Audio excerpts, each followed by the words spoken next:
addressing the gap between teachers and the province. It's a little disappointing that I think we're still quite a ways apart. Over wages, class sizes, and complexities. Construction halted at Calgary's new event centre. Noticed that there was a lot of cops and immigration. As border services officers check workers. And Alberta unveils a new motto for license plates. Why do you need to change this? Change something that matters. With some questioning the timing. CTV Calgary, local breaking news with Alicia Fieldberg. Hello and thank you for joining us. There's a wide gap between what Alberta teachers want and what the province is prepared to give, according to leaders from both sides of the bargaining table. Now the province is courting controversy by suggesting that classroom complexity should be addressed in other ways. Stephanie Thomas explains. Now that talks have resumed between the province and the teachers' union, officials say it's far from a done deal. It's a little disappointing that I think we're still quite a ways apart.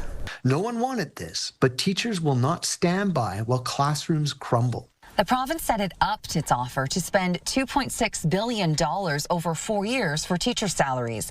But the Alberta Teachers Association asked for another $2 billion on top of that. Finance Minister Nate Horner says that just isn't possible. No, there isn't, frankly. If anything, our fiscal state is deteriorating somewhat. Union officials disagree. So there's room in there for government to move. They know this, and we expect them to come back to the table to have further discussions. Teachers continue to highlight concerns over large classroom sizes and complexity, including students who require assistance for learning, language, and have physical challenges. The finance minister says adding 3,000 more teachers and 1,500 educational assistants would address that. But otherwise, the issue of complexity is too complicated to settle at the bargaining table. Premier Danielle Smith had another suggestion. A cap on how much complexity there is. Maybe that's the issue, is that we have to add more education assistance until you get to a point where you say, you know what, this is just too many complex needs kids for one teacher. She said the province needs to maintain flexibility to handle classroom complexity.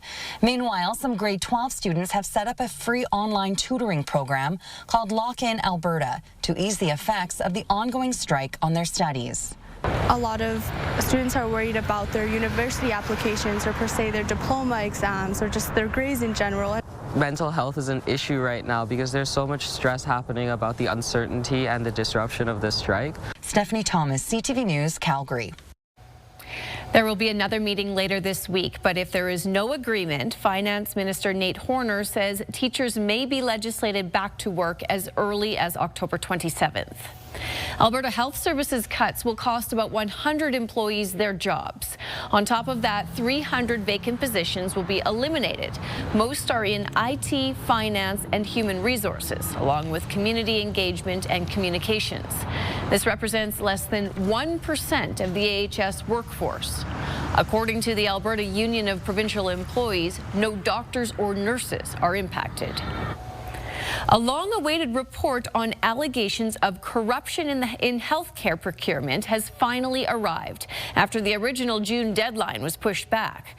The report made it to the Premier's desk today, but as Tim Brooke reports, Albertans will have to wait longer to find out what's inside.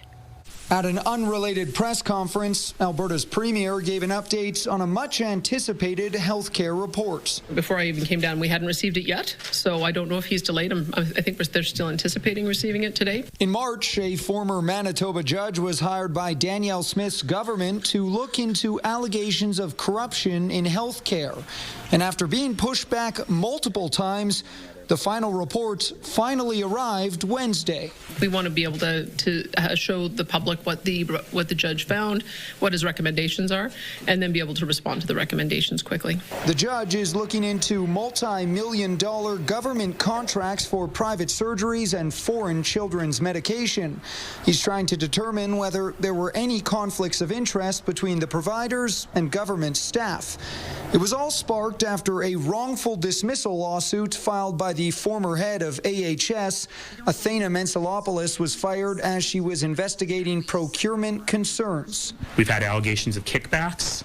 We've had allegations of wasted money in the hundreds of millions, if not billions of dollars. Release the report now. Don't edit it. Don't review it. Don't prepare your responses. Just release it. The Premier says now that she has it, she'll review the reports before making it public. That's brought up even more questions. The only solution is a public inquiry. That's what the government needs to do, regardless of what's in the report, regardless of what they ultimately release. The only way we can know that there's been proper investigation is through a proper public process. So I don't think that it's necessarily going to be a satisfying result, particularly if the report does take a soft approach to the government's handling of this issue. Mounties and Alberta's Auditor General are also looking into the matter. The original lawsuit is still working its way through the courts. Tim Brooke, CTV News, Calgary. None of the conflict of interest allegations have been tested in court. Alberta's government has denied any wrongdoing. One person was sent to hospital after a vehicle hit a pedestrian in southwest Calgary. It happened just before 6 this evening on Elbow Trail and Heritage Drive. Emergency services said they transported one adult to hospital in non-life-threatening condition. A city bus remained at the scene as police and transit peace officers investigated. Construction temporarily came to a halt this morning at Calgary's new event centre as immigration officers carried out what they call a routine compliance check. Calgary police were on scene to support Canada Border Services Agency officers during an immigration inspection. Police say the operation involved status verifications and that their role was only to ensure safety. Workers on site tell CTV News they were told to evacuate and line up to show identification, with some not returning to work after the checks. CBSA is newly enhanced, newly empowered. They've got way more funding. They've got 1,000 more inland enforcement officers. So we've seen a shift in Canadian immigration from integration, shall we say, in the past to enforcement. CBSA confirmed its presence at the site, but has not said whether anyone was detained or charged. CTV News reached out to Canna Construction and the Calgary Sports and Entertainment Corporation for comment, but we have not heard back. Gas prices dropped today, with Alberta seeing the biggest decline in the country. The average for regular gasoline in Calgary is $1.19 per litre, according to GasBuddy.com. We haven't seen those prices here since 2021.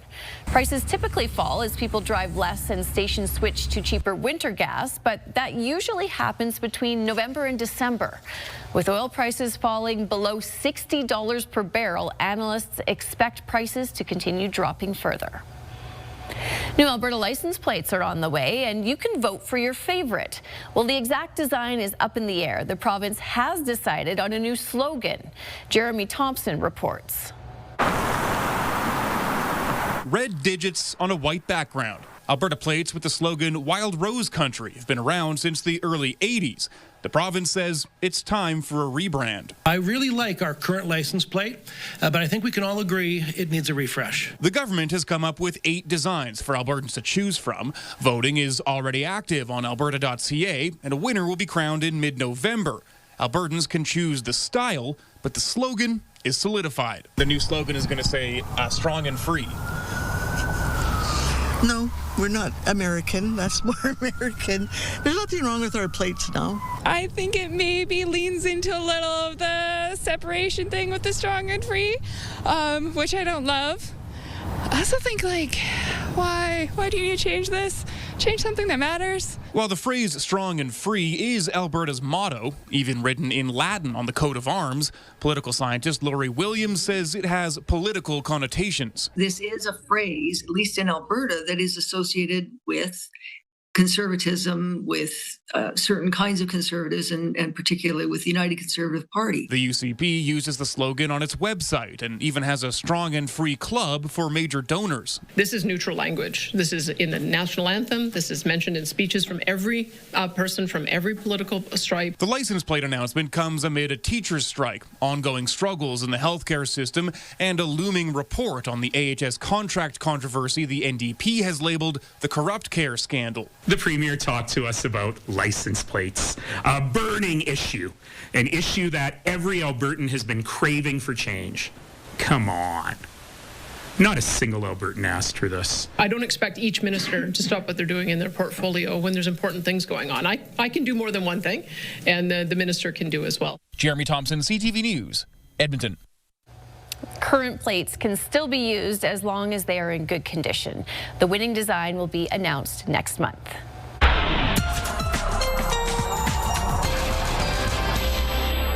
Danielle, for anyone who maybe needs to rake some leaves, put up some Halloween decorations, tomorrow looks like a pretty good day, nice and warm. Oh yeah, if you didn't get that done today, tomorrow's a stunning day to do that because you'll enjoy being outside. The wind should be relatively calm in the city. The sun will be out and it will be warm. In fact, tomorrow is the warmest day of the next 10 days at least. All right, keep in mind in the morning, it's still on the chillier side, around that freezing mark at 8 a.m. A whole lot of sunshine throughout the day. The clouds shouldn't start to kick in until about the supper hours. And tomorrow's high, 17 degrees, so well above normal. Your full forecast is just ahead. Thanks, Danielle. If you're still unsure who to vote for in the civic election, you're not alone. Advanced voting numbers are low, and one pollster says many Calgarians are still undecided with only a few days left before the election. You're watching CTV News, Calgary. After years of construction delays and disruptions, Marda Loop is back open for business. Now, shop owners hope Calgarians will flock back to experience the revitalized community. Tyson Fedor reports. It was more than 2 years of dust, road closures, and construction workers for Marda Loop residents and businesses. It's been some rough couple decreasing sales trends and customer counts over the last couple of years, but also very, very excited that the project has definitely enhanced the neighborhood. 9-foot sidewalks, walking paths, bike lanes, safer intersections for our customers. The southwest community of Marda Loop is now open. The signs are gone, roads are paved, and shop owners want you to come back. Just a lot of people telling us, we're completely avoiding Marda Loop entirely and we're not going to step foot in this area. And so that's been hard to hear as a small business for sure. Nicola McNaughton is hopeful her bookstore that opened just months before construction began will thrive this year during the holiday rush. And I don't think we've experienced what a true Christmas season, holiday season can be in Marda Loop because it's always been under construction. Work started in June 2023 and was supposed to take 1 year to complete. The $30 million in refurbishments took an additional 18 months due to construction and weather delays, frustrating residents and the 200 local businesses. It's been a trying time for us and our businesses over the last couple of years, but we're really ready to look forward to the future. Some businesses even shut down and left the community because of the financial hardship. I think you'll get some people coming back for Christmas for sure, but I think by summer we should be getting back to some of those numbers we had. Barb Sheldon opened her Lemon and Ladle food store just 9 weeks ago. There's no construction anymore around this area. We're good. So we're ready to look forward and to bring people into the community so that this can really thrive. Sheldon says as a Marda Loop resident herself, there was nowhere else she would rather open a new business. We knew we wanted to be here. We were focused on that. We were ready to be scrappy. We've been going out and giving coffee to the road crew. Everybody's been so kind and lovely to work with. Tyson Fedor, CTV News, Calgary. Calgary's municipal election is days away, but it seems that few people are interested. Advanced voting numbers are down, and polls show many people are unsure of who to vote for. Jordan Canigan reports. Election signs are everywhere in Calgary, but interest in the campaign doesn't seem to be there. It's kind of the Seinfeld election. It's an election about nothing. While issues like rezoning, safety, and transit dominate platforms and debates, some voters say they're barely interested. I feel defeated by how voting has been in the last little bit. So everything that's going on, it almost feels like there's no point. I don't know. I just get tired of all this, I guess. Watch too many news, maybe. Advanced voting wrapped over the long weekend. Despite long lines at some polling stations, overall numbers dropped. Just over 96,000 people voted early this year, down from 141,000 advance votes in 2021. I feel very badly for Calgary families that are struggling with everything that the teacher strike has brought upon them. And frankly, I don't blame them for being distracted from this election. My call to action for Calgarians is to get involved. get involved potentially as a volunteer, get involved potentially with a campaign, but make sure that you get out to vote. Polling shows a tight race for mayor, but 34% of Calgarians are undecided. A poll by Janet Brown Opinion Research shows Jeremy Farkas leading with decided voters at 27%. Sonia Sharp and Jyoti Gondek are tied at 23%. Jeff Davison has 16% and Brian Thiessen has 8% support. There is just so much going on right now. I think people have issue fatigue. They hear so much about Donald Trump, so much about Danielle Smith, and I think voters are really just finding it hard to find the bandwidth to tap into this election. Jordan Cadigan, CTV News, Calgary.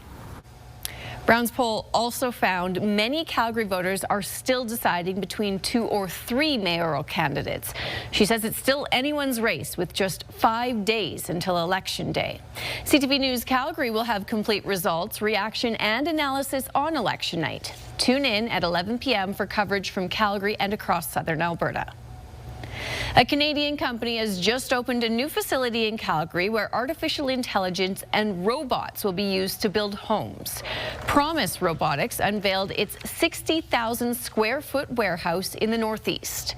The company can produce prefabricated homes in a few weeks.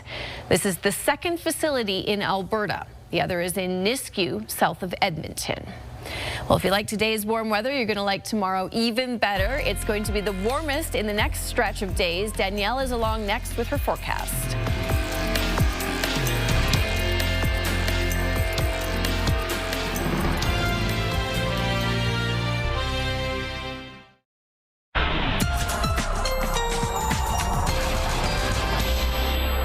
Well, this week so far has been on the cooler side, but how about today? Today we even got a little above than what was expected. We got up to 15 degrees in the city. That came with sunshine, calm winds. It was a beautiful day today, considering it's mid-October. Edmonton also got to 15. We were warmer than communities in BC, as you can see, and also warmer than what's been happening in Saskatchewan. They're still holding on to some of those single-digit temps, like you can see in Regina. Regina got to the same high as Churchill today. So still cool there. We had a nice reprieve from the coolness. Tomorrow will be even a bit warmer, and then we will dip for Friday back into those single digits.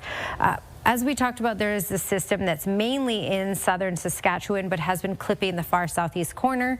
But the rainfall is mainly done. Now it's just some residual cloud cover, and that's going to be pushing out tonight off into Saskatchewan fully.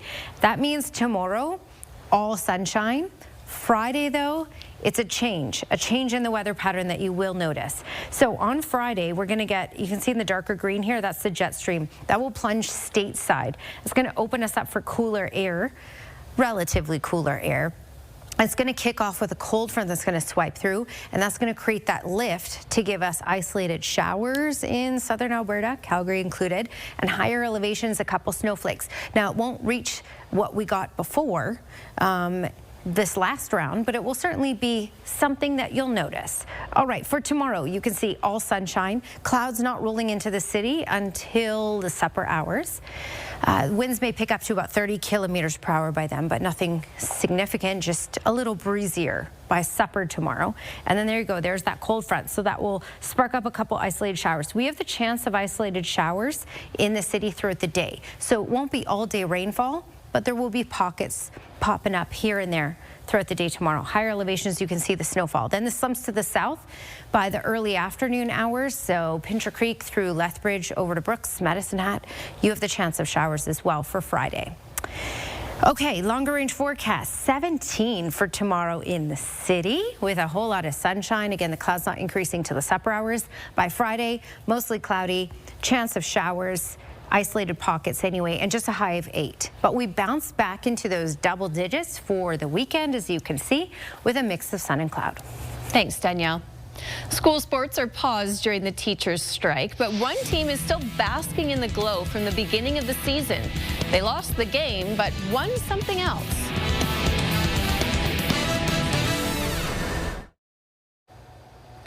Calgary's Dale Hodges Park has beat more than 100 nominees to be named the best large urban park in North America.